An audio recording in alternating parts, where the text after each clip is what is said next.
Well, hello, friends, and welcome once again to another episode of the 360 Experience podcast. I'm your host, Tim Braheem, and today my guest is Darren McLellan, who is a client and friend of mine out of Southern California. Now, before we get to the show, I want to tell you a little bit about this episode. Darren McLellan has been in the mortgage business for over 20 years as an originator and as a branch manager and leader within his company. His pinnacle year was when he funded over $140 million in personal loan production. So he's been around the block. He's been through the difficult years of 2007 and 8. He's been through the difficult years of 2022 and 23, and he's learned a lot from those experiences. And in this episode, he's going to share with you some of the things that he learned, including how to make the difficult adjustment of going from an originator to a leader and thinking that originating was behind him to having get back into the trenches and roll his sleeves back up and to overcome his ego, as he describes it, which is a very important component of the process because he had thought that his days as an originator were done. We're going to talk about social media marketing. We're going to talk about creating content. We're going to talk about what his visions are for 2024 and beyond as it relates to the creation of content and how to market yourself.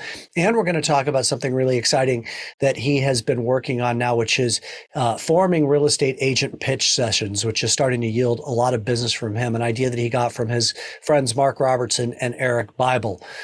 This conversation will also take on a personal tone to it because Darren is big on personal development work, which is one of the things that I love about him. He will be sharing some really interesting stories about how his personal development work has led to him being able to become a more successful loan originator. Now, before we get to the conversation with Darren, I want to remind you and thank you, first of all, for being a subscriber if you already are, and remind you if you are not one to please subscribe to the show. The more subscribers we have, the easier it is for us to get good guests for you on the show. This episode, as all of them, are sponsored by the Loan Atlas. And if you have not checked out the Loan Atlas, you need to go check it out. It's an incredible learning platform that we've created as a faculty of top teachers in the mortgage industry to help you become more successful at what you do. If you're watching this on YouTube, please give us a like, make comments if you like the show. And without further ado, my conversation with my friend Darren McLellan in the 360 Experience.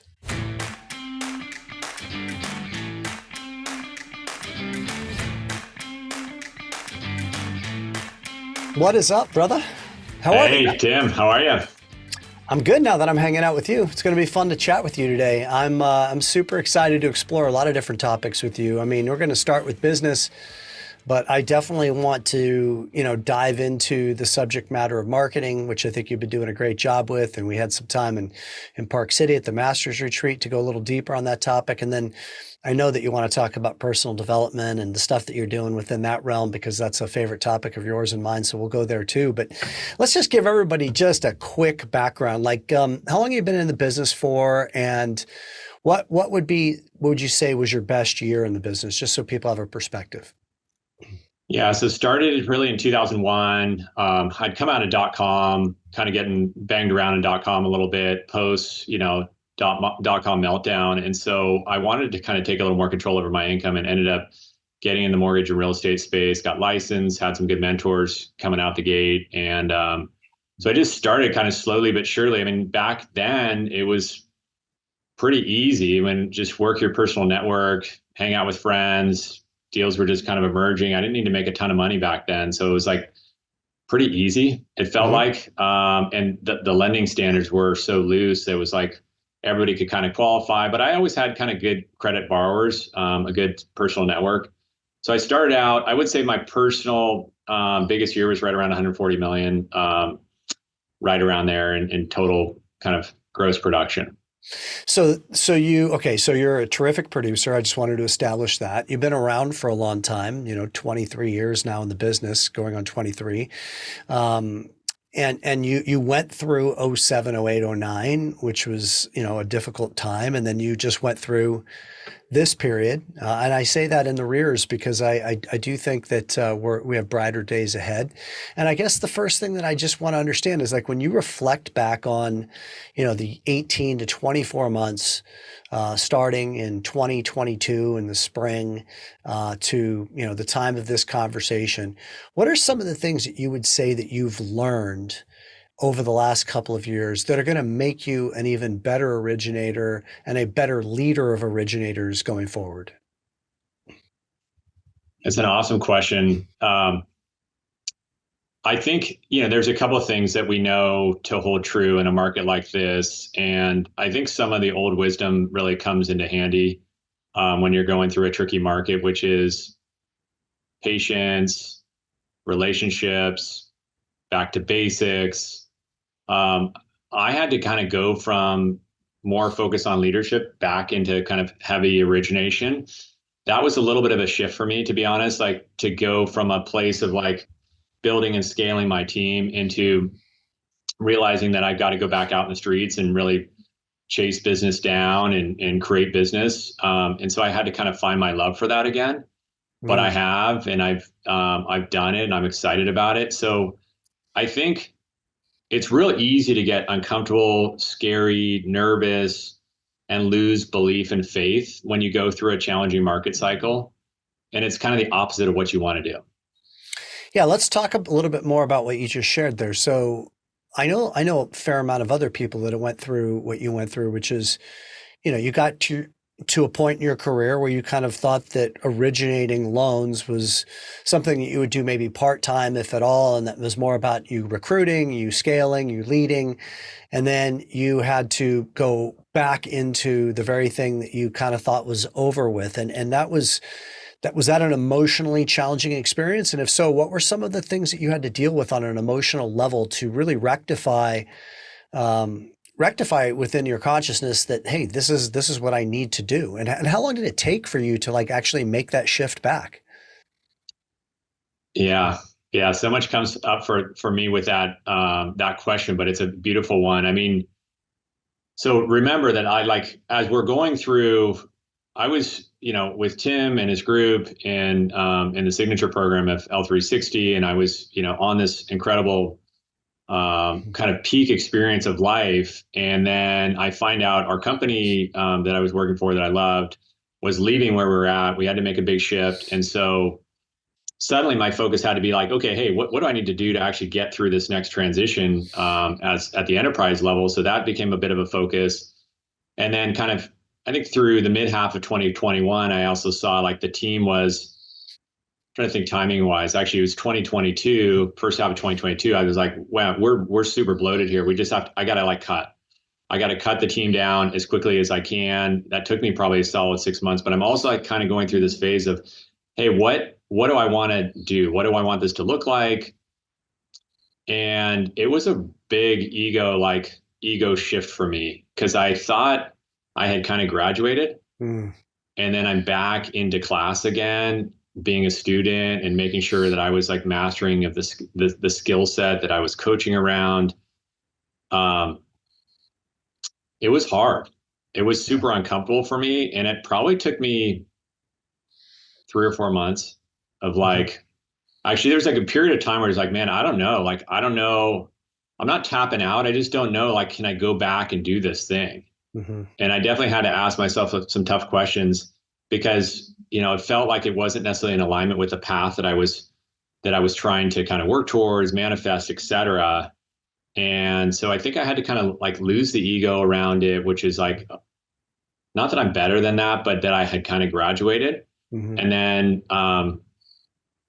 I had to learn to love the process again. Mm. Yeah, let's And talk a little bit about that. How did you learn? So I love where you're going with this, and you've used the term ego twice, and I think it's so critically important for those that are listening to really get your head around, which is that, when you're in a position to where you become a top producer and then you kind of say, okay, now the next rung on the ladder for me, the graduation, the initiation is into being a leader and then to be a mentor and to teach people underneath me everything that I've learned. And then all of a sudden to have to be thrown back into quote unquote just originating again is that's a blow to the ego. And I love where you just went. I want you to go there more deeply. How did you learn to fall in love with the process again? I think that's really important.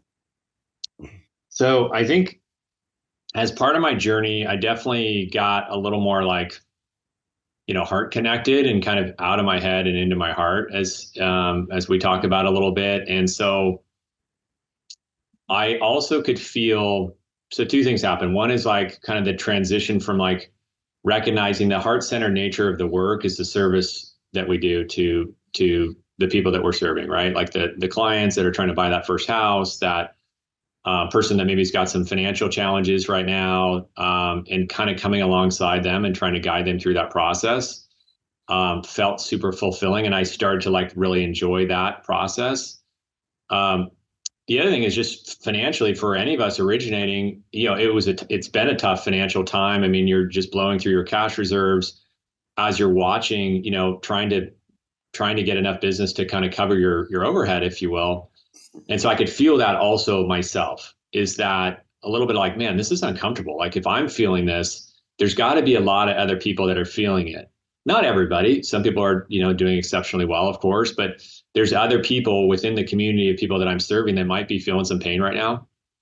And so I was really able to anchor into that, which is kind of the emotional piece of this puzzle that we live in every day, which is how do I support people through either a challenging economic time or help them kind of achieve that home that might seem out of reach at times, particularly given the high interest rates, the higher borrowing costs, all of that, which makes homeownership seem a little more hard to grasp.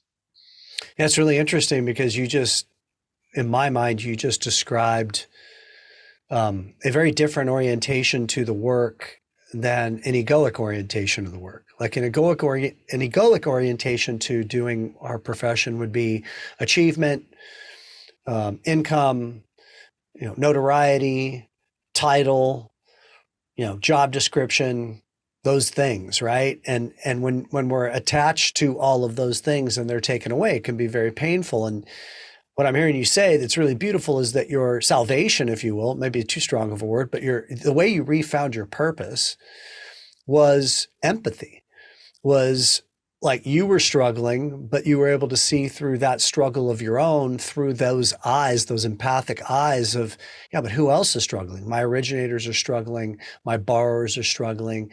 Payments are super high. People want to buy houses that they can't buy.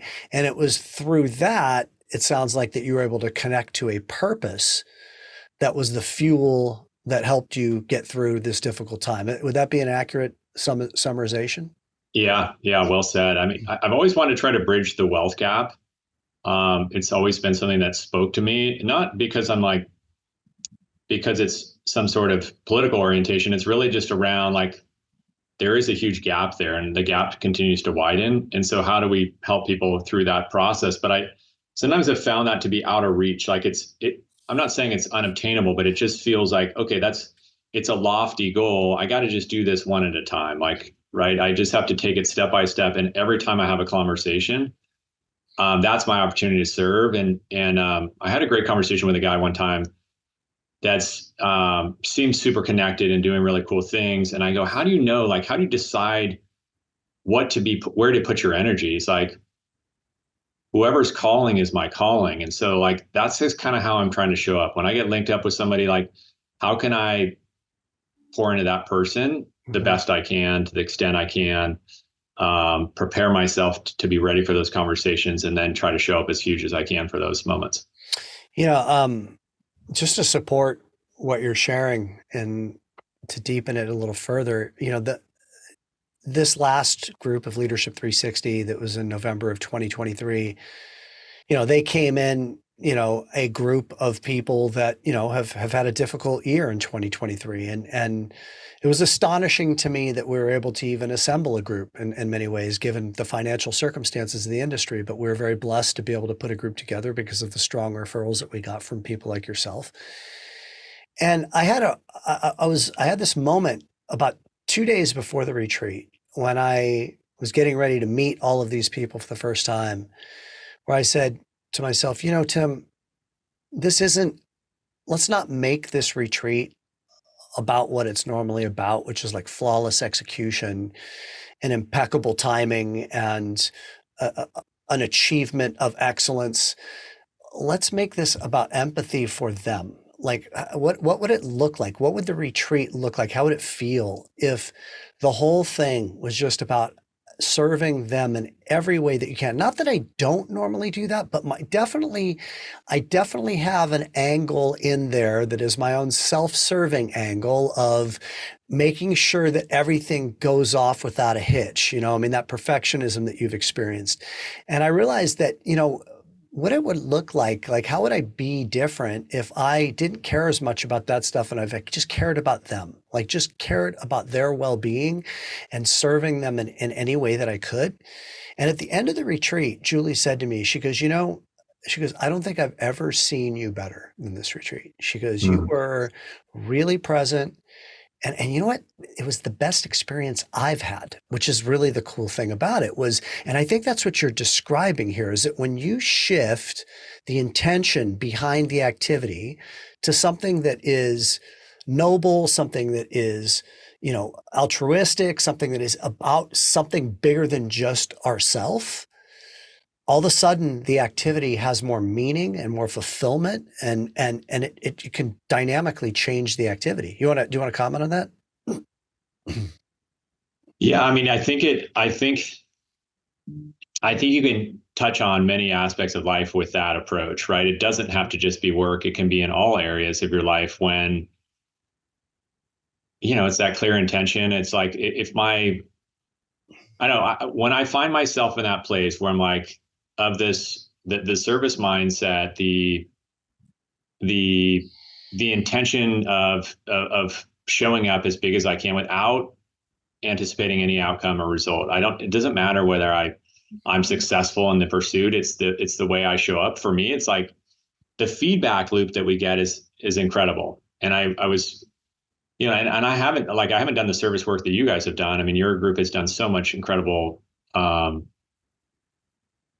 things. But even just some of the service stuff that I'm doing today, where like the payoff from that, if you're doing it with the right intention and kind of this open-hearted approach, I'm just finding that to be super powerful. And it just changes everything. And I just kind of want more of that in my life. The more I can have of that, I feel like my life will be full. And some of the other things that maybe were on my list before aren't so important anymore. Yeah, beautifully said. I had said about a year ago on this show with Dave Savage as my guest, I had this thought that, what if empathy were your unique selling proposition? What if that's all you needed was just to truly care for people? And what would without an attachment, without an agenda, how attractive would you be? Who would you draw into your life? What kind of experience would you be giving to people that would have them come back and have them want to introduce you to other people just because you were different, because you really cared? Um, let's segue a little bit. We're going to come back to more of this type of content a little bit later in the conversation because I know that you can really go there with me, which I'm excited about. Um, so during this time of refinding your joy for serving people, were there any tactical things that you've learned over, say, the last 18 months that you think will make you a more successful originator going forward that you'd like to share? Yeah. Yeah. So I think I'm trying to, there's a couple of things that I'm focused on today and even over the last, call it 12 months.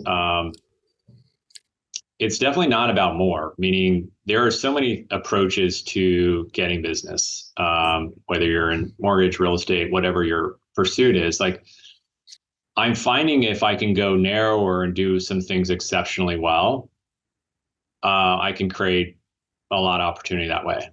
Mm-hmm. And so it does tie into that kind of the intention of the moment, which is like, hey, what's my intention? Is this something that I'm passionate about? Do I like to do this activity?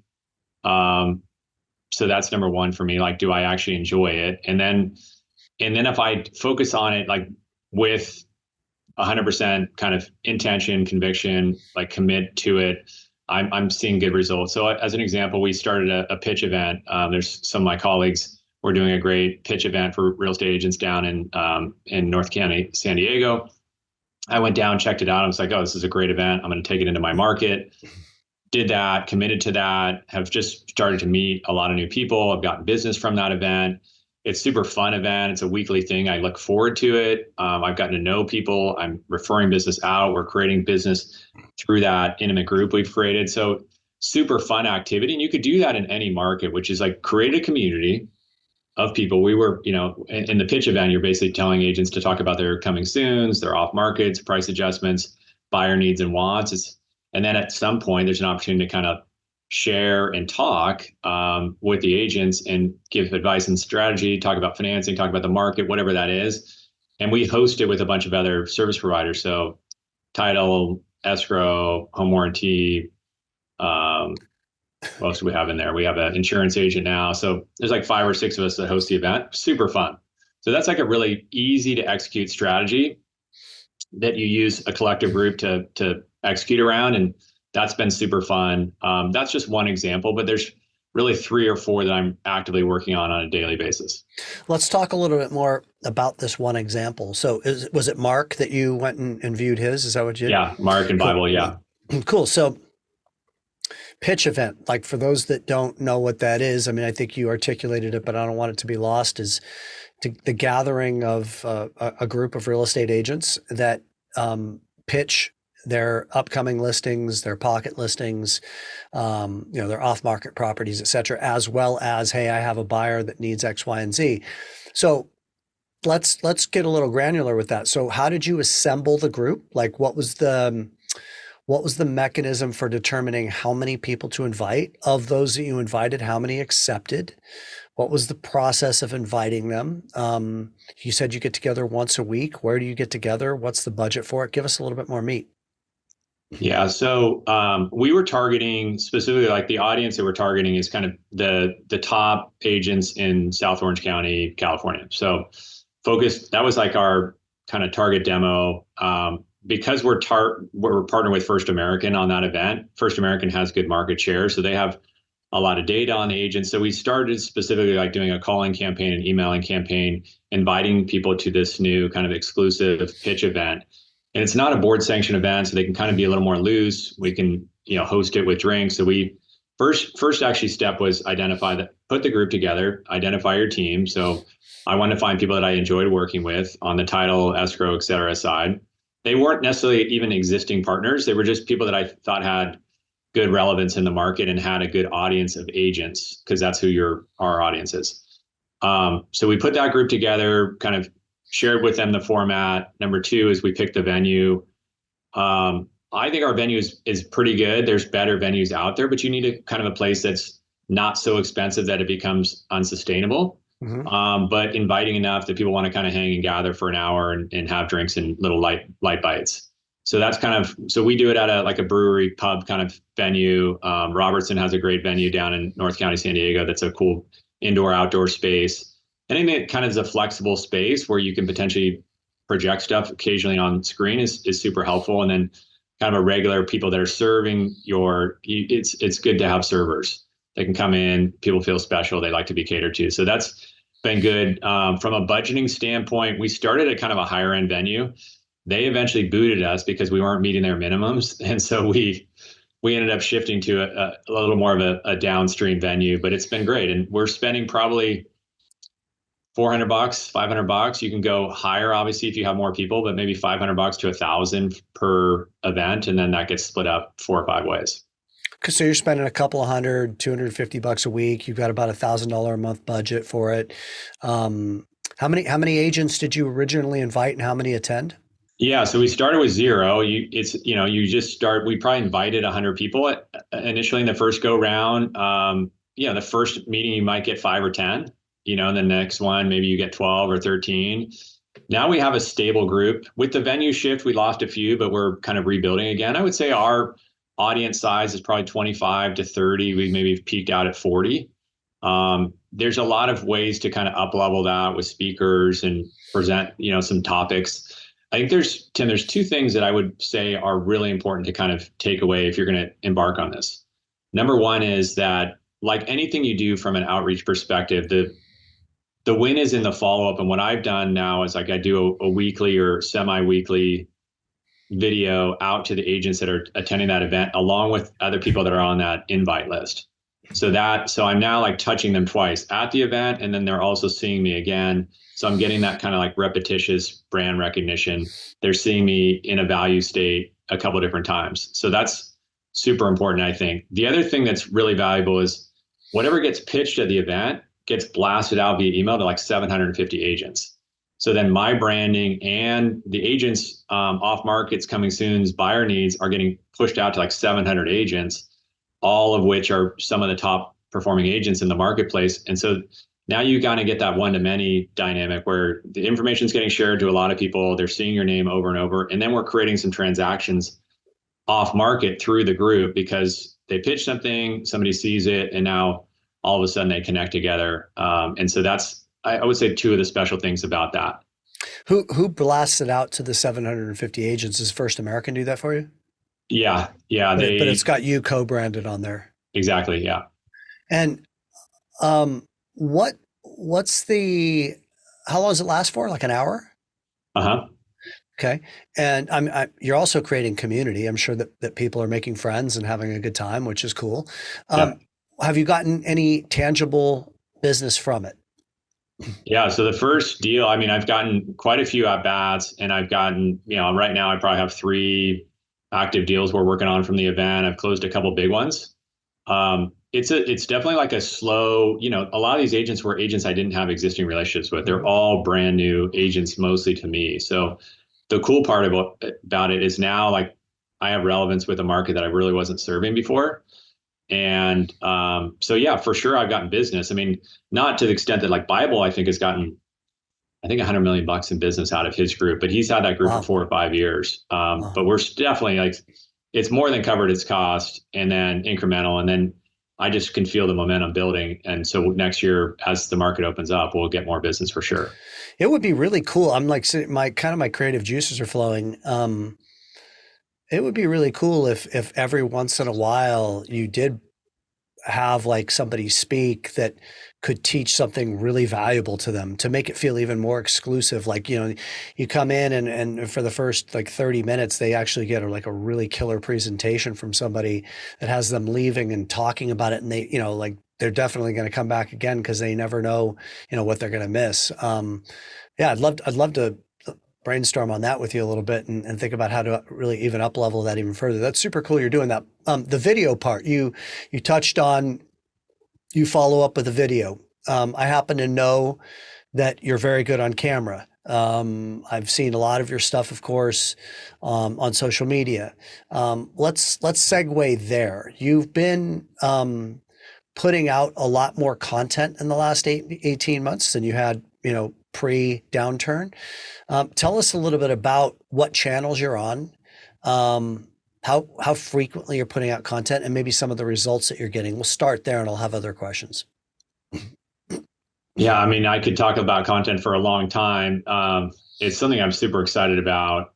It's something that I initially was kind of like, I just wanted to figure it out. I just was like, all right, I know that I need to be on the platforms. I've always been a fan of Gary Vee and kind of just, hey, you got to get on these platforms as early as you can. I can tell you a few things. One is, early days, it's just, it's intimidating creating content, or it can be for some people. And so I was intimidated by the process. So I just wanted to kind of get better at it.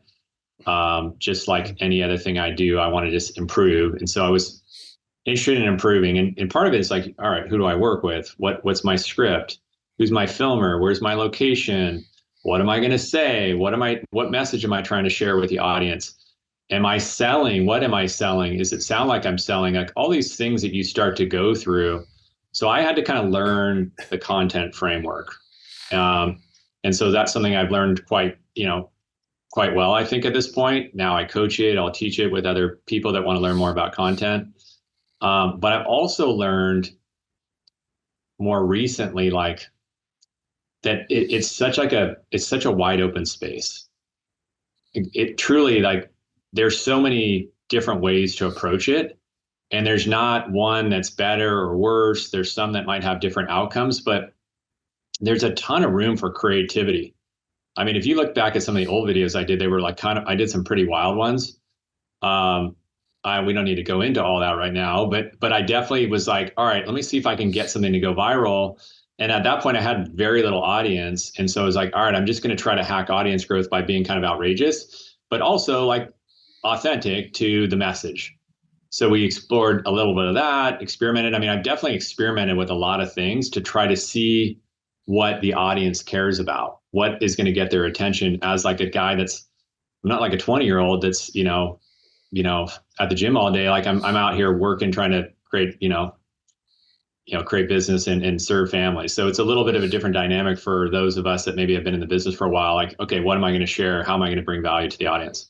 What do you have, about 8,000 followers on Instagram right now? Something like that? I'm like 11 and a half Okay. there. And Okay. then, So and then that's I've grown. done better on TikTok. I grew faster on TikTok, and we actually haven't been posting for probably the last 4 or 5 weeks. We're doing some new content that I'm super excited about. So, um, have before we get into, well, what did you, let's actually start here. What did you find through your experimentation process that they do want? What is your understanding of what the audience wants that will ultimately parlay into success for you as an originator? Yeah, I think some of the things that are pretty obvious about social is that people are consuming for different reasons. Sometimes they want to be entertained. Sometimes they want to learn. Sometimes they're trying to look for information. Some of the platforms are searchable, i.e. YouTube and TikTok. Others are just kind of organic feed like Instagram. Sometimes you're networking for business like LinkedIn. Um, People use the platforms differently for different things. And so number one is it's important to recognize that you're going to show up in somebody's feed potentially or by search, and it could be a specific topic, or suddenly like you're just talking about whatever you're talking about and just kind of happens to be in their feed because you know them, they're friends of yours, whatever. So Mm-hmm. there's an awareness there that I think is important that I have come to learn. I also know that what we talk about, mortgage, real estate, is only exciting for a certain period of time and maybe not most of the time, right? It's not the sexiest of topics. So how do you make it interesting?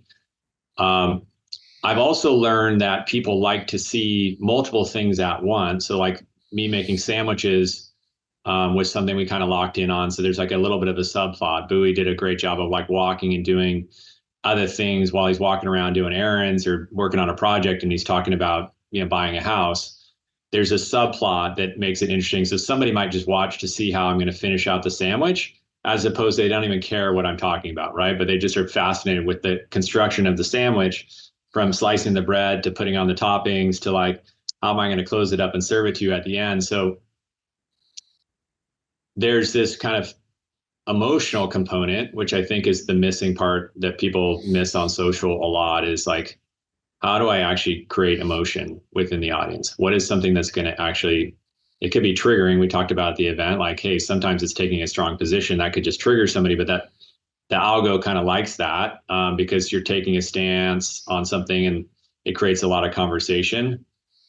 I think it's the most important is to do stuff that you actually genuinely like to do, and ideally have some fun with it and have a system to be able to repeat it at scale over and over and over. And ideally you're either, kind of solving for a pain or creating opportunity for gain. I mean, some of those two areas seem to be the most kind of like sticky, I would say. And the other thing that I've done really, really, like the one video or a couple of the videos that have gone crazy are like the DSCR videos, where it's almost too good to be true. And the reality is that loan doesn't fit for everybody, but that seems like it's kind of like I think the term is like uh,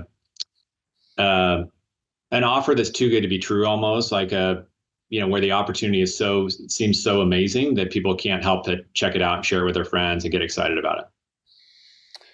So the there's got to be a fine line, I would think. I first of all, I want to just validate what you said in just the biggest way possible. That, I mean, there's just far too many videos that I watch from mortgage professionals on social media that that unfortunately I feel like they're really missing the mark. Like they're saying the same thing. They're in, the lighting isn't good. The background isn't good. The topic is not one that would ever cause me to stop. We tend to make the mistake, it would seem quite frequently, of not empathically creating content. And what I mean by that is, from an empathic perspective, it's like putting yourself in the shoes of another. Like, what do they want to hear? What do they need right now? What's going to be valuable to them? Because that's the only thing that matters. There's just too much content out there that I see that's like, it's just not valuable. And it's like, why would I stop and watch this? But on the flip side of that, when you have the entertainment value component, doing slapstick, or, making the sandwich, or, whatever it is, have you found, or do you think that you can go too far to the other side, to where it's like, okay, but the only people that I'm going to get to stop are people that would never be a client of mine anyway. So what's the point? Because isn't the name of the game in all of this to try to thread that needle and to capture the people that actually would want to do a mortgage with you? Otherwise, why spend all the time and money and resources on it? Yeah, I mean, I think you can quickly I mean, just to speak to like resources, the energy, the expense of it. I think it's very easy to miss the mark and either spend too much to create stuff that doesn't land, or, or you could go too extreme the other way, to your point, is like, and lose the audience, and you're providing entertainment value, but nobody actually is going to like ever transact with you, because they see right through it. Because the audience is super aware, right? Like we can see whether we're being sold to or not. I think if you can kind of let people get to know you a little bit through the process, so you kind of in some way insert your own values, your own beliefs, a little bit of like visibility, a little bit more into kind of like who you are as a business person and individual. I think that's helpful, because that creates a little bit of that connective tissue where the people, and I think I've heard Mark say it, and I've experienced it, where like when you put out good content, they find it valuable, you have that primacy effect where they already hold their next interaction with you in a higher regard, just because of the fact that you've already given them value. So I think there's benefit to that. The other thing, though, I do believe is like, if you can get enough growth, there will be opportunity that emerges. I mean, this is still like social media is very top of the funnel. You don't know where people are in their journey of transacting and all of that. They might see this and they might not plan to buy a property for 5 years from now. So even though they're engaged with your content, all that stuff, like they're not in market. So at some point, it's like that. It's still, I believe there's a value in doing the jab, jab, jab, cross thing. You just got to jab as long as you can before you try to throw the cross, or the right hook, and ask for the business. So at some point you got to ask for it. Like, hey, if you like what we're talking about, if you like this information, education, etc., here's a master class we're doing on this. Now you can get them into a click funnel, whatever that is, and you can transact with them that way. I think it's harder than people realize to get business on social, unless your whole demographic is already living in that platform. Yeah, I think that time to throw the hook is coming. I did an Instagram live the other day with Bowie, and one of the things that I was asking him the Instagram live was, hey, what, and I'm going to ask you this question now. So the question is, as rates are starting to come down and are likely to continue to start to come down, into, spring and early summer of 2024, how is that affecting the content that you create? And have you started to think about that? Because to me, the last year and a half for Bowie, the last year and a half for Michael Regan, for you, for a bunch of other people we know, has been about building a very wide funnel that has a lot of people sitting at the top of it, right? So, in your case, 11,000 people. I don't know how many of those are homeowners, but I do know that some of them are. I do know that some of them have cash flow problems. I do know that you can probably solve some of their problems. And I guess my question is when do you go for the right hook? When do you create the content that says, hey, you need to call me because here's what's happening, here's how I can help you? Have you thought about that? I have. I mean, I think the interesting thing about, if we think about the messages, and we can talk about the messages that are right now that I'm seeing originators actively post on social right now. Like, I think we were talking about the market a lot last year. Like, hey, rates are going up, but the market's going to be okay. Don't worry. Like, buy, date the rate, marry the home, that narrative. But everybody's saying the same thing. The agents are saying it, lenders are saying it, and right now you're hearing the different narrative, which is, hey, buy now before rates are going to get better, but competition is going to increase. This is your window of opportunity, and I'm seeing that like at scale on the platforms right now. And so the message is getting, it's getting put out there now. I just What I've experienced is that people are going to come to their own decisions when they're ready to make the decision. So regardless of me being like, hey guys, like you got to get in now, they don't, that it just feels like you're selling. Mm-hmm. That there's an opportunity for gain for me and not necessarily for them. It seems like I'm trying to position as a win for them, but at the end of the day, I'm ultimately trying to get them to call me. And I think when we're in that, it's such a balance with the audience to try to your point, to thread the needle, to say, hey, I'm here to serve. If you want to have a conversation about this in a thoughtful way, if you want to get a second opinion, I've seen people doing that, which I think lands, because it's a service kind of centric messaging. But I think I'm going to wait. I'm right now doing like, we're batching a ton of stuff. I'm going to drop that probably in the next, like starting probably mid-January. I'd love to get your feedback on what we're doing. But once we start doing that, hopefully we'll get some good traction. And then I would say I'm going to probably wait honestly, like another month past that, if I can get some good audience growth, and then I'll come back in and make an ask and kind of add something into the messaging that I'm already creating with the content we're doing right now. What do you think about the idea of like an idea that I would have would be if you were to do a loan for somebody right now that you were able to help out by refinancing them and consolidating revolving debt that they had, and yes, you increase their interest rate from 3.25% to 6% or whatever it is, but yet at the end of the day, it served them tremendously. What do you think about telling that story in a generic way? Like, hey, I just wanted to fill you in on something exciting that I'm really feeling, super enthusiastic about that just happened, where I was able to help this family do X, Y, and Z, and here's what their circumstance was, and here's what it is now. And a lot of people are thinking that they shouldn't do anything right now because they have a favorable interest rate compared to what the market bears. But it's not about the interest rate; it's about your cash flow, and it's about your lifestyle. And if you fall into that category where you'd like to explore this, you should give me a call because I can run some numbers for you and we can just take a look and see if it makes sense for you. That kind of a call to action. Is that selling? Yeah, it's selling, but it's not an incredibly hard sell. It's telling a true story about something that happened and then inquiring as to, is there anybody else out there out of these 11,000 people that might find that to be a story that applies to them? What are your thoughts on that? I like it. I mean, I do like it. I would say in general, like, I'm getting less particular about any of it, in the sense of like,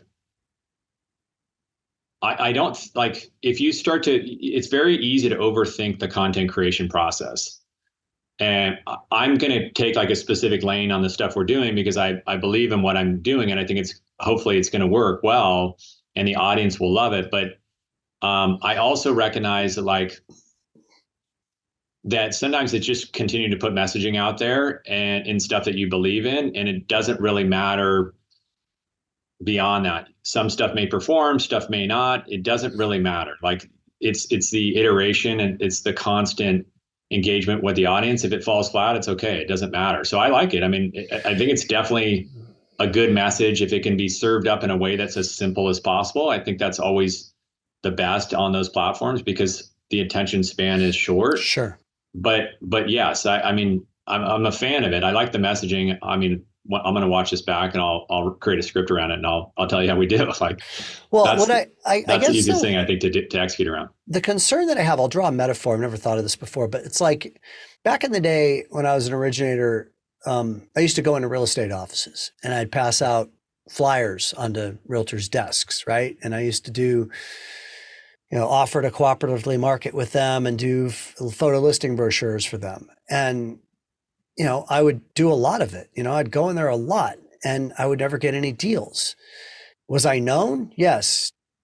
Was I around a lot? Yes. Was I consistent? Yes. But I wasn't asking for the business. And I'm wondering if there's some element of that that's happening in the social media platform as well, which is like, yes, it's great to have 80,000 followers on your social media platform. But if all of them just kind of are on there because they're interested in seeing what you post, but nothing that you're posting really compels them to take action and call you and do a loan with you, again, what's the point? Like, and I feel like I don't really know anybody yet who's really mastered that let's drop them down the funnel now approach. And is that a part of what you're working on for your release in January? It will be, yeah. I mean, I think right now we're going to see if I can get just more audience growth with this new style of content and just see how well it performs. But that has to be phase two, right? As if you have any sort of audience, you do need to somehow put them into a funnel. It comes back to follow up, right? It doesn't really matter. The content piece is great and we're trying to get attention and eyeballs. At the end of the day, like you have to take them from the online world into your ecosystem, if you will. You've got to somehow bridge that from the unknown to the known, which is you got to book calls, you got to get them more information, share more stuff. I mean, again, like you could do a class, you could do a master class, you could do something on, like, for people in California, Dream for All, like you could do a live on that. We've done a bunch of TikTok lives and we'll sometimes get like 100 people in the live and they're like, hey, I'm buying a property here, buying a property over there. Like they're doing stuff. People are transacting with or without me. So how do you get them from that, hey, I'm thinking about doing this, to actually doing a deal together? And people do love to just consume free content and never transact with it. So the art, I think, and the science, to your point, is like, how do we get them from passively consuming our stuff to actively wanting to work with us and knowing that we're the right fit for them? And so it's either irresistible offer, like it's got to be so compelling, or it's just, hey, I got this big funnel of opportunity. I've got 10,000 people. I just need to convert 5 or 6 of them. And then you've got to have a system to do that because it's inefficient to have 10,000 conversations. You've got to kind of narrow it down. So I do agree that having them into a funnel, it's an email marketing system. It's a signing them up for something. Maybe you push them into HomeBot. Maybe you do schedule a mastermind or a real estate investment class or something to get them from there into your world. Now you can control the narrative a little bit better and start follow up and do kind of more one-to-one one-to-one combat, as opposed to like trying to tackle it all at once. What about, so you've seen some of the posts in the WhatsApp threads for L360 that Sosi's put in there about some of the great stuff that the company that he's now working for has been doing in terms of converting a lot of people through social media. I assume you've seen those posts. Yeah, some of it. Yeah. What have you followed that company and what have you noticed maybe what they're doing to convert? Because I can't remember what he said. I think he said like 25 million in production last month just from social media. I think they're doing a lot of paid ads. I think honestly, a lot of this stuff is paid ads. So you can run paid ads. And I think they're also doing leads, where high intention people that are already active, searching for mortgages, already in that, further down the funnel. Right. Mm-hmm. So I think paid ads can be effective for sure. And I know some people that have like literally switched from social media posts to just pushing paid ads with an offer, right? Because sometimes it's just creating the offer that lands. Mm-hmm. And I think you just have to keep trying stuff, because just doing the talking head style video, I think it's not enough. It doesn't work well enough. A lot of the people that are doing that are selling other things. Maybe they're selling coaching. They're selling a content platform, whatever that is. They're not necessarily trying to actually close loans. They're just trying to influence the market. I mean, I know some guys that literally don't do any mortgages that have huge mortgage audiences. they don't even close loans. They're just trying to drive attention and awareness into a funnel and then convert them that way through like call center guys. And I've certainly seen that be effective. But they got, those guys have 200,000 followers. So you got to build a big enough audience that you can get 1% of that funnel to, 1% of the audience to call and connect and send an email, whatever that is. I mean, this is why, I used to do a lot of different types of consumer direct marketing early in my career and spend a lot of money to build my business. I mean, for 4 or 5 years, I was doing a lot of direct mail and telemarketing. So this is this generation's version of that. But at the end of the day, I think that the game that we're really playing here is to try to get to a point where we can turn that spigot off as soon as possible, because we have so many relationships, also known as our database, that we are managing and working and getting a lot of referrals from our database, et cetera. I mean, to me, that's always been like 1998 was the last year that I actually spent any money on marketing. I started in 92. So for the first 6 years in the business, I spent a lot of money on marketing, but then I just turned it off, and I had built such a big database that effectively managed at that point, plus the realtor relationships, et cetera, that I had, to where I didn't need to spend money anymore, because that's my biggest concern for.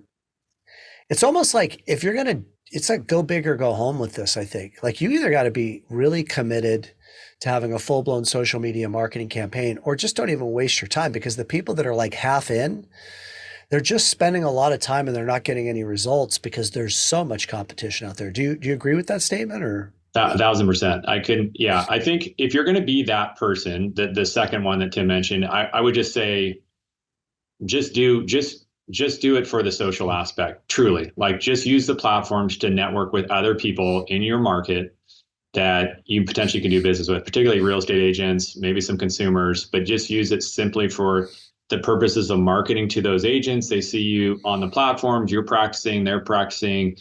Now you guys are DMing, you're pushing out rates to them via DM. So you're on the platform and engaged in the platform. You're part of you're at the cocktail party, if you will. And so you're networking on a digital platform as opposed to in person. So it's either that, which I think is a perfectly reasonable thing to do. And if you have the time to allocate an hour or two a week to do that, I think it's worthwhile doing. Or you try to go big, which is what we're going to try to do, is like see if I can really get audience growth with some stuff that I think is more creative and different. And I'm not trying to like revolutionize anything. I'm just trying to do what I've seen people like and enjoy and do that. One of the guys that I did some original video work with is a guy named Cody Boone, and he went and worked for Ryan Serhant, $1 million listing guy on the TV in New York. He's got Serhant as this big real estate company out there, and so he got hired, became part of his media company. He just moved back to LA and is doing stuff with a guy on YouTube that's a real estate, like does these incredible real estate videos. So I've talked to him over the years, over time, like, hey, what should I be doing? What do you think? He's like, I like your stuff. Here's what I would be doing. And so kind of the stuff I'm going to do is kind of very much in the lane of the stuff that we kind of had been working towards. And now we're going to just start executing around that. And it's nothing, like I said, it's nothing crazy new, but it takes time to execute, and you have to plan it. And some of it's going to be based on how well I perform, and whether my delivery is good enough that the audience appreciates it. You keep teasing it, so you have to give us at least a hint. Like, give us an example of what we have in store for us. Yeah. So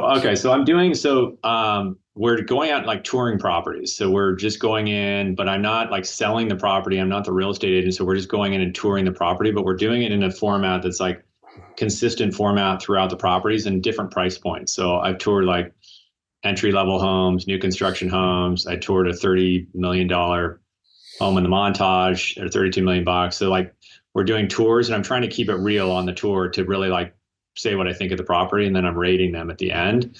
And we're following a specific format. And we're also going to do like guy on the street, where we're touring some properties where people are paying for what they're paying for rent. And then we'll check out their place and do a little tour of that. And then we'll do like a little review of the fridge. So simple format, repeated, repeatable, and hopefully, just like your favorite TV show, people start to like the content and engage with it and enjoy it, and then share it with others. But it's like a very scalable kind of blueprint. So we'll see how they go, and I'll let you know once those start dropping, see how we do. Yeah, please do. I'm looking forward to seeing them. I would imagine that that's going to get you a lot of exposure with the real estate community. That's the name of the game there for you. It's both, right? I mean, it's now I'm talking to agents, I'm going to their listings, I'm not pitching anything, I'm just showcasing their properties. The only wrinkle on that is that I'm not necessarily like giving, over the top like 10 out of 10 reviews. I got to keep it a little bit real. So that's the part where it'll be interesting to see. But if I do well enough, eventually people are going to want me to review their properties. Yeah, you might also have some people that are pissed off at you because you gave their property a 7, right? That's fortunately there's literally thousands of agents, thousands of homes. It's the risk that we run, right? You have to take some chances in life. That's going to be fun to see how that plays out. I admire the bravado there in being willing to do that.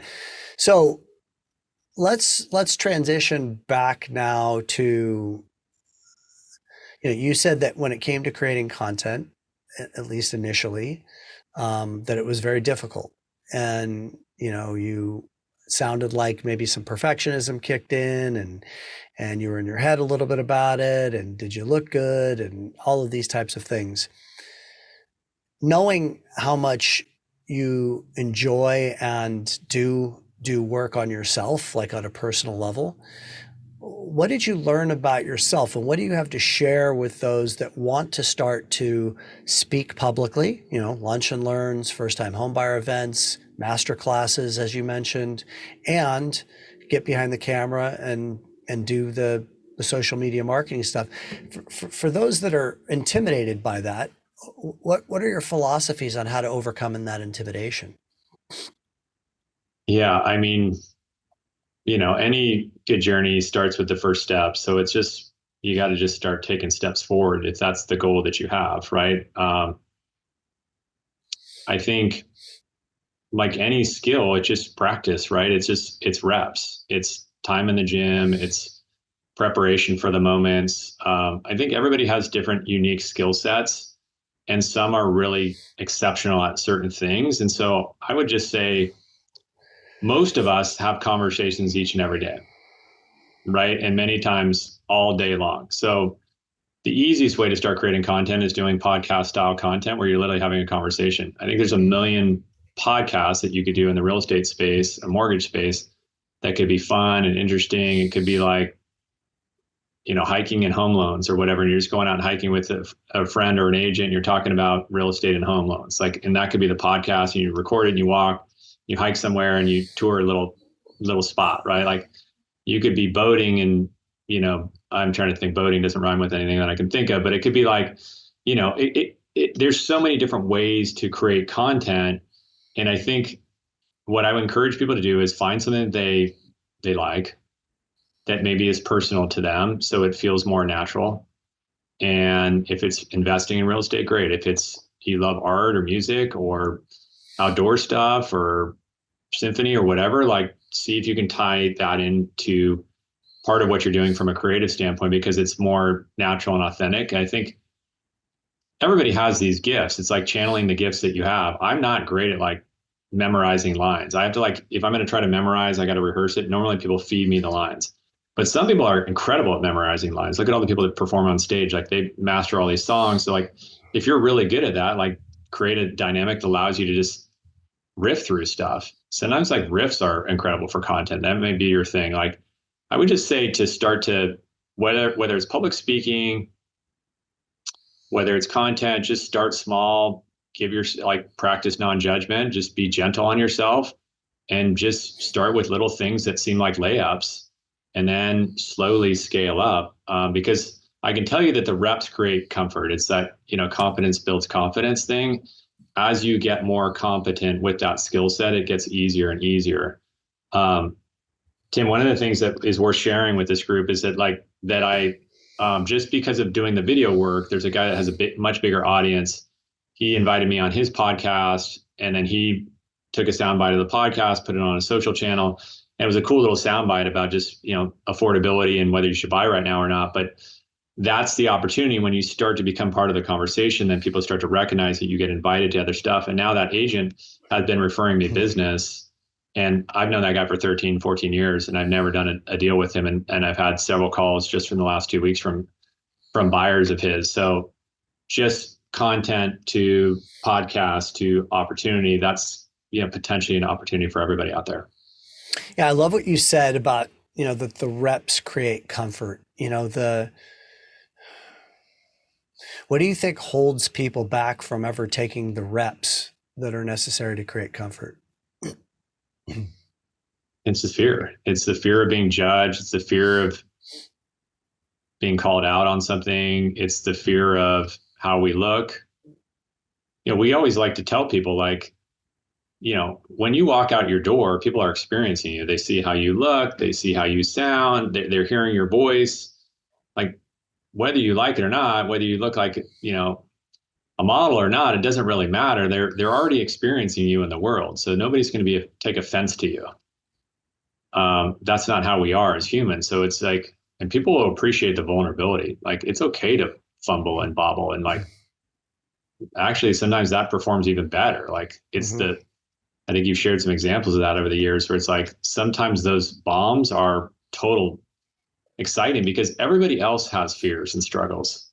The people that are trolling you are terrified to show their face on social for whatever reason, because they're in pain. So I think if you believe in the message and you think it's worth sharing, then you should share it if you're okay with it. Now, if you want to be private, that's okay too. Like, you don't have to go on social. Like, maybe you're an incredible writer and like just write all these incredible articles on LinkedIn or blog or whatever. You don't have to do anything. It's just, if you think there's something worth sharing and you're compelled to do it, then I would say take the baby step, but know everybody else is terrified too. And a lot of people won't put their stuff out there because of the same fear that you have. So I think it's very normal to have that fear, but I would just encourage people to, if they want to do it, number one is they can reach out to me. I'm happy to talk to anybody about it. But number two is just start with something simple, little bite of the apple, see how that feels, see how that lands, and then take that next step. Yeah, as you know, I was just recently at Dr. Joe Dispenza event, and I've got pages and pages, literally 26 pages of notes. And one of the things that he said he says many things that are profound, but he said, when it is difficult, or when it is most difficult, is when it is the most important.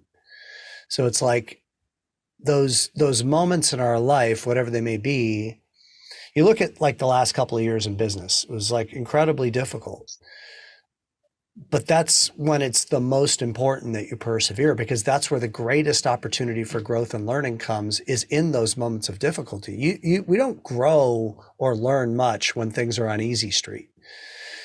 We just rinse, wash, repeat, and we do the same thing over and over. And there's really not a lot of growth in that. But in those moments when you're afraid to create social media content, in those moments when you're afraid to speak in front of a room of real estate agents when you have an opportunity to, in those moments where you have the fear around calling your past client database, even though you know you need to, but you're worried that you don't know what to say and you're going to sound stupid because their rate's at 2 7/8, and why would I be calling them? That's actually the time where it is the most important that you take action, because in those moments is where you will learn new things, create new skills that you would have never possessed before. But people do tend, as you say, out of fear, to back away from those difficult moments. So when you look back, I want to get personal with you now for a moment, because I know that you've done a lot of growth. You've had a lot of growth in the last couple of years since I've known you. What would you say are some of the things that you're most proud of that you have accomplished on a personal level within your own personal development work over the last few years? Man, yeah, I've had, thanks to Tim and his team and just some of my own work that I've done, I've had just some incredible breakthroughs.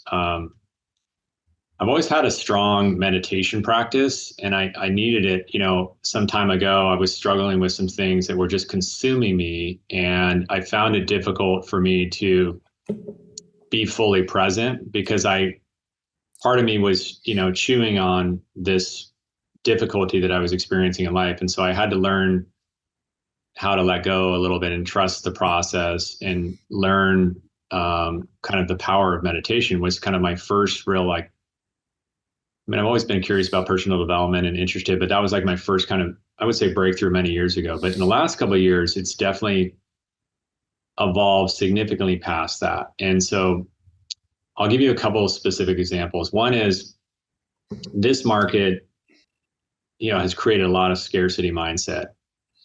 I got caught a little bit flat-footed because I was doing a flip project that, that was over budget and extended beyond. And so I was like, the mortgage market wasn't supporting, abundance, but also I got caught a little bit. So I really felt it. Like I could really feel that feeling of scarcity arise in me. And it's something that I know just from childhood that it was something that I always kind of had to work around. I always wanted to be financially independent because I didn't like that feeling of scarcity, but I could feel it creeping in. And through the work I've done, I've been able to really neutralize that feeling and not go there. Not as soon as those thoughts emerge, just start swiping right as quick as possible and everything I do from the beginning of the day until till I'm up and running is all around gratitude, abundance, the beauty of life, all the things that show me what's possible in this world. Like I focus so much attention there that the scarcity is falling away. And I just feel it like it's like an old, old skin. I'm just kind of shedding that skin now. And it's been tremendously powerful for me to kind of go through that process. And I do find that the universe provides, particularly when my intentions and my, are in the right place and when I'm in a place of gratitude. So that would be number one. I love that.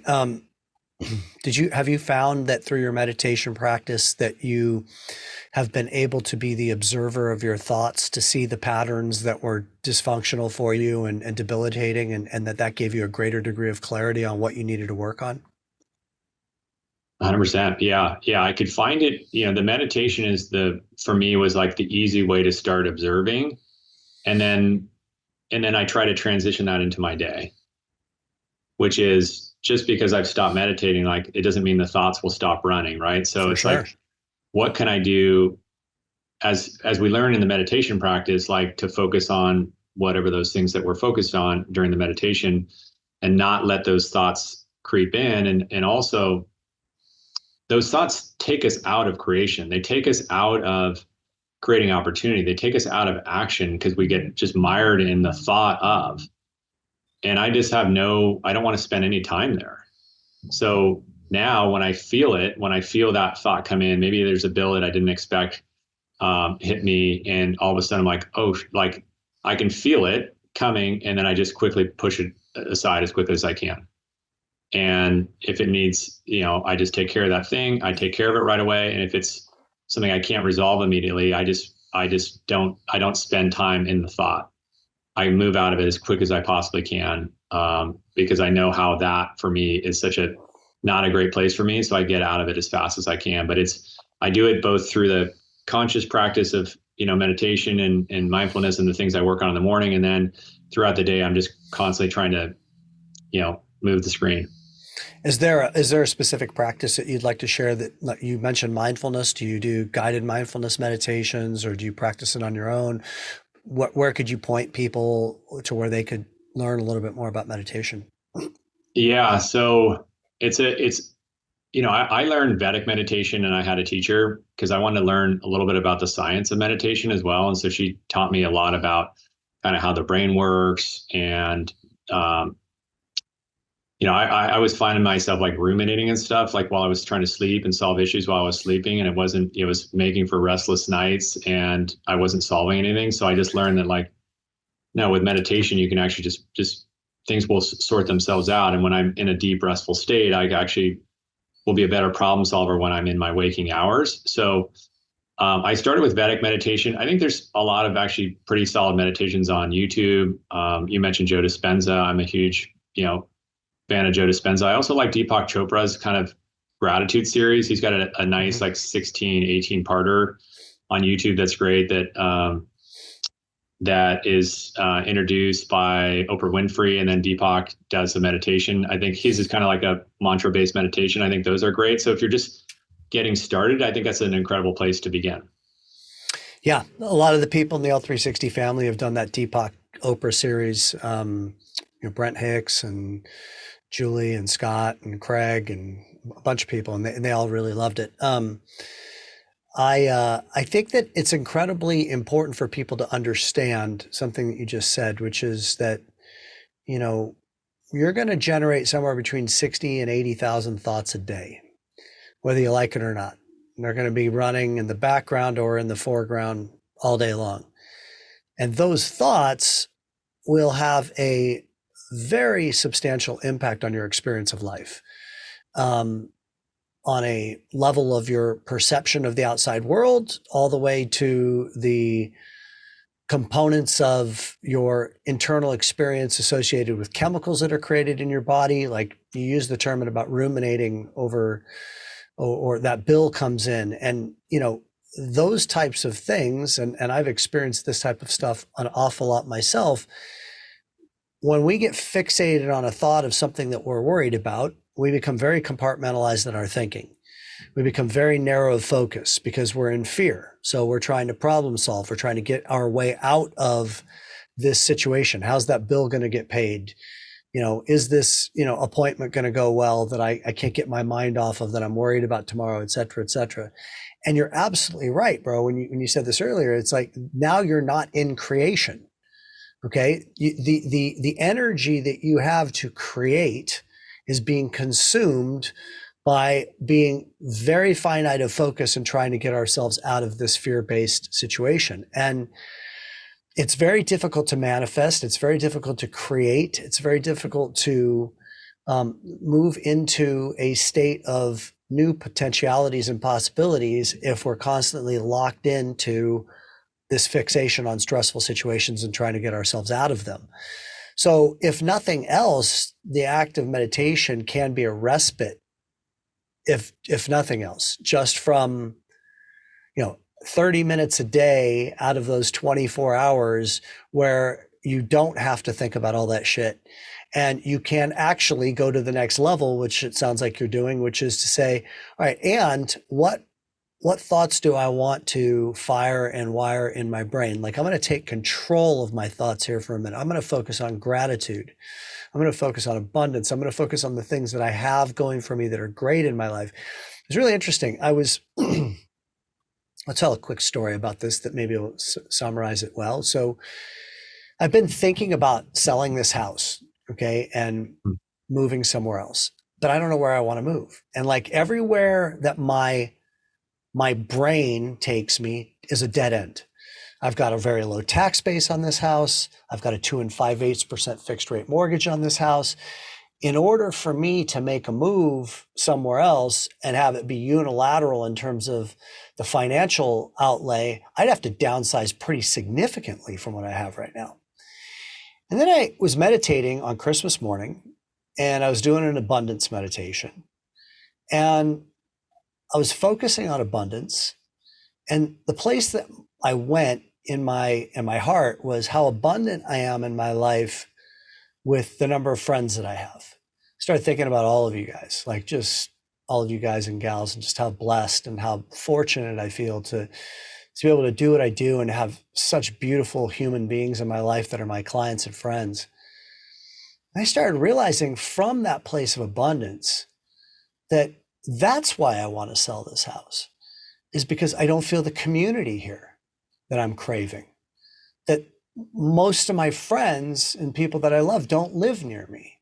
And I get to see them, 2-3 times a year on these great retreats that we get to go on together, et cetera.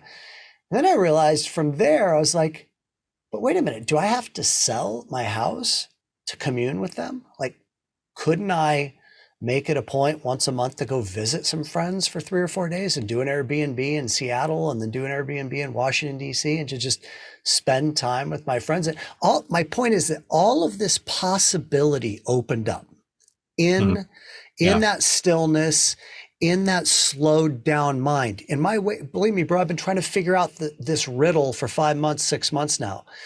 And it wasn't until which time that I just went into my heart, got really still inside, started thinking about how much I appreciated my friends. Things started to get really clear.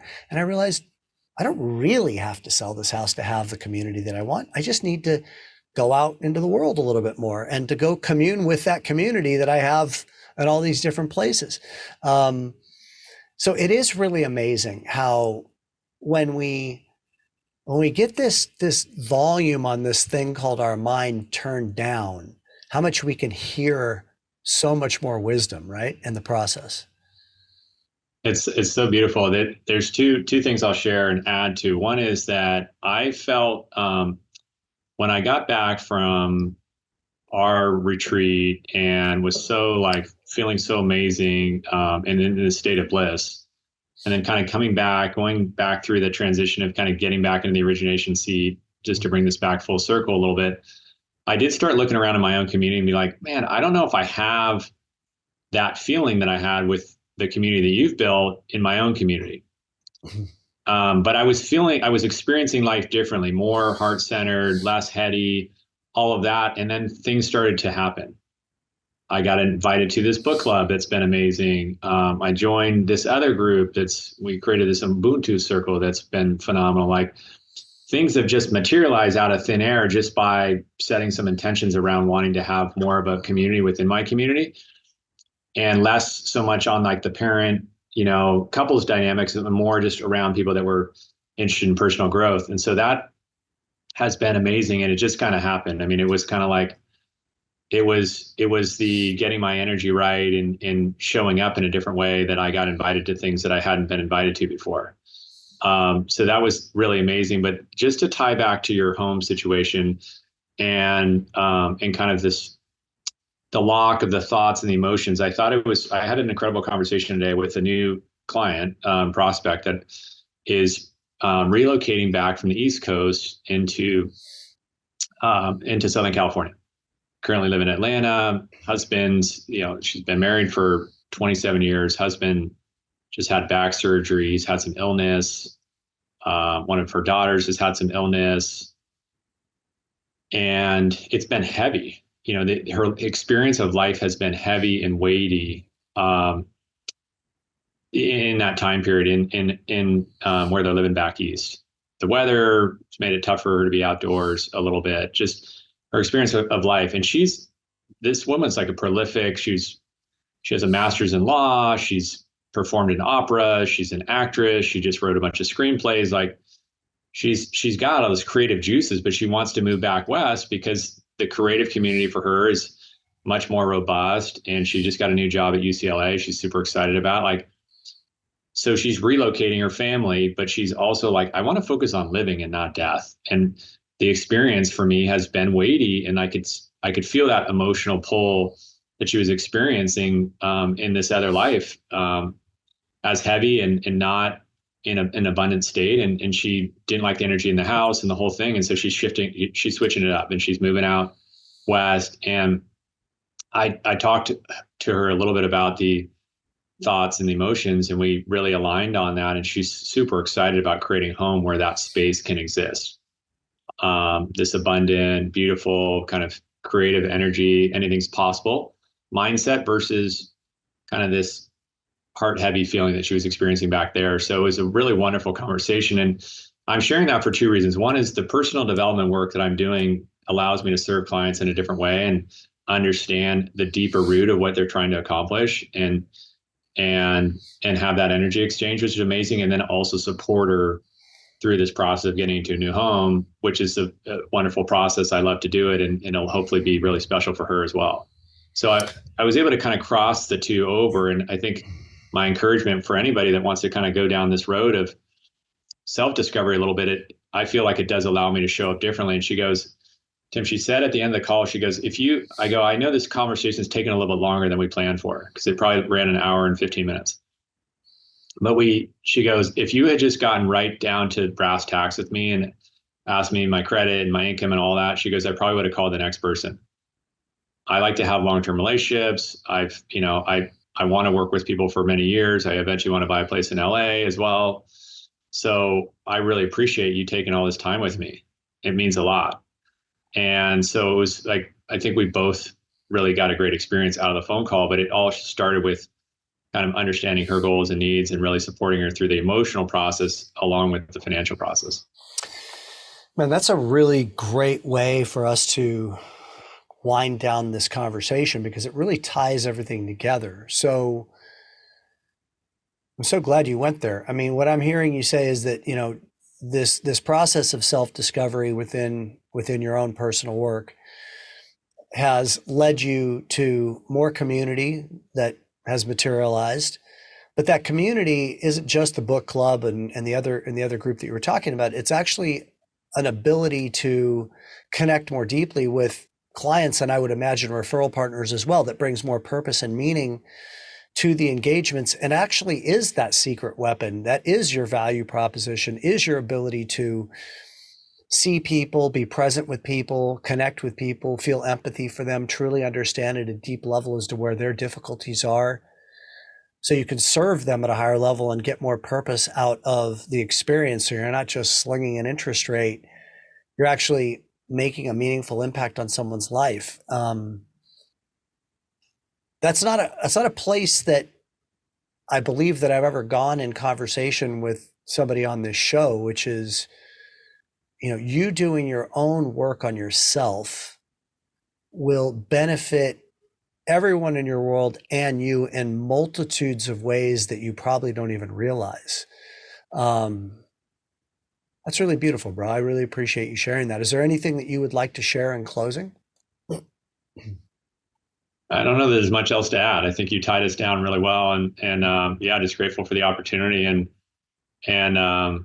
yeah, I would encourage everybody to stay on the path of discovery. And there's truly, like, I would just say that I'm very excited about 2024. I'm more motivated than I have been in a long time to just to create opportunity and abundance for my team, my family, anybody I'm serving. And I think there's so much opportunity out there. But it is the inner game that really, I think, is going to serve me well and allow me to show up differently. And I'm excited about that. So yeah, just grateful for the time we have together. Always a blessing. Me too. I'm very grateful for it too. And before we conclude, so here's some encouragement for you. And you may already be on this path of doing this. You saw my presentation in Park City, and that was definitely a personal development presentation based upon my own inner work. And I was grateful to have a lot of people share with me that they really appreciated and got a lot of value out of the presentation. So what if Darren McLellan shows up to one of the pitch sessions one of these times and actually delivers a presentation as the guest speaker on personal development that is vulnerable and allows for that group of real estate agents to see you in a different way and connect with you more deeply? What relationships may be forged as a result of that? And what if you also create and play with the creation of some content on your social media platforms that are in that realm as well? You have nothing to lose. And if anything, you're just kind of honoring what's true for you, because I know how much you dig that kind of content. So thank you so much, bro, for your time, for your help. I know that people are going to get a ton out of this, and it's really a pleasure to be with you. Thank you so much. Yeah, thanks everybody. Appreciate you. Thank you.